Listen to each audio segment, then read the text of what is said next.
Hello students, in our previous class we have studied about wind power, nuclear power, geothermal power and tidal power. Today we will study about biofuels, any fuels that is derived from biomass. Biomass are the waste material of animal or plant which are used to derive fuel. Due to the shortage of fuel, fossil fuel and high cost of production and processing, the emphasis has shifted to find renewable and alternate power sources. Due to shortage of fossil fuels like coal, petroleum, and because of their high cost of production and processing, more importance has been given to the renewable sources of energy. Biofuel is made from renewable resources. As a matter of fact, or the fuel to be considered of biofuel, it must contain over 80% of the renewable material. It can be in the form of solid, liquid or gas. Biogas is produced by the breakdown of organic matter in the absence of oxygen. Biogas is clean and easily controlled source of renewable energy like solar energy, wind energy from organic waste material. It can be produced by regionally available raw materials and recycled waste and is environmental friendly.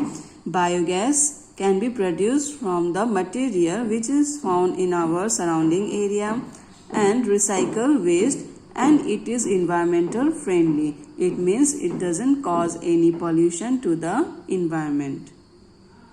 Biodegradable materials like wastewater, municipal solid waste, agriculture waste, industrial waste, animal waste are used for producing biogas.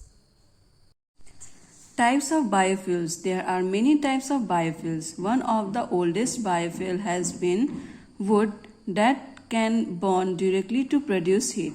Liquid biofuels are particularly important as they can replace existing fossil fuels to meet the transportation needs. There are different types of biofuels. The oldest biofuel is wood that can burn directly to produce heat.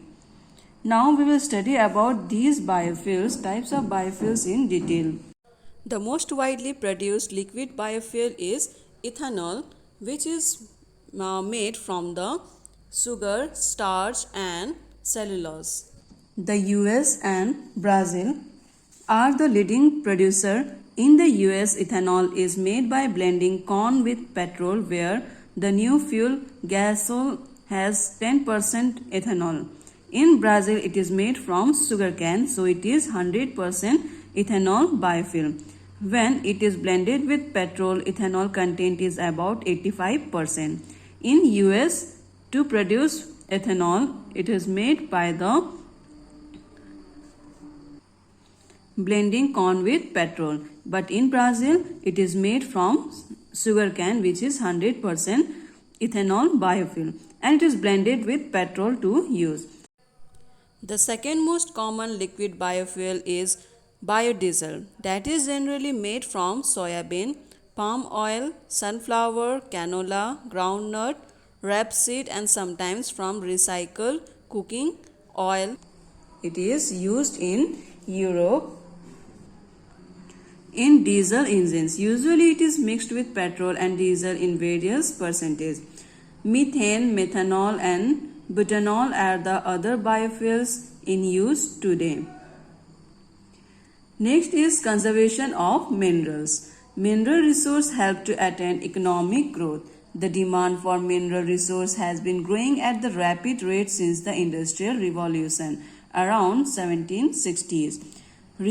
Minerals are very important nowadays to fulfill our demands. Day by day, the demand of resources are increasing because of the rapid growth of industries and also because of the rapid growth of population since 1760.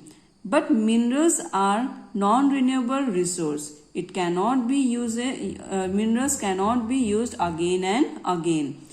These can never be replaced. While the demand is increasing, the supply is decreasing. Because of that, demand is increasing because of the rising population.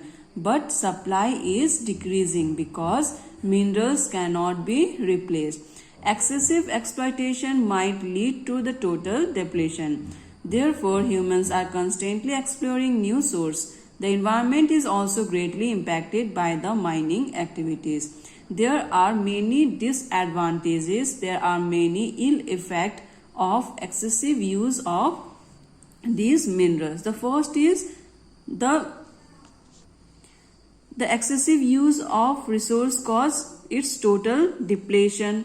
Second is humans are constantly exploring new sources. As a result, these activities cause harm to the environment. Like by doing the mining activities, many areas have to be clear, which cause the depletion of the ecosystem of the area, as well as it also creates pollution. You must be wondering about what you can do to help. As individual, we could reduce our needs, reuse product and buy product and recycle waste. It's our responsibility to conserve our minerals, to conserve our resource. So how we can conserve? By doing the simple things like by reducing our needs. We can reduce our needs. We can use resources only to fulfill our needs, not to fulfill our desires. Second is reuse product. Means the product, it should be reused in different form. And the next is by recycling the waste. This may require making certain changes to your lifestyle. Looking for alternative sources like, for example, solar energy, wind energy that are renewable, that can be used again and again. For our needs would be a good beginning. However, misuse of renewable resources could also lead to the depletion and ruin. So, in this way, we can conserve our resources.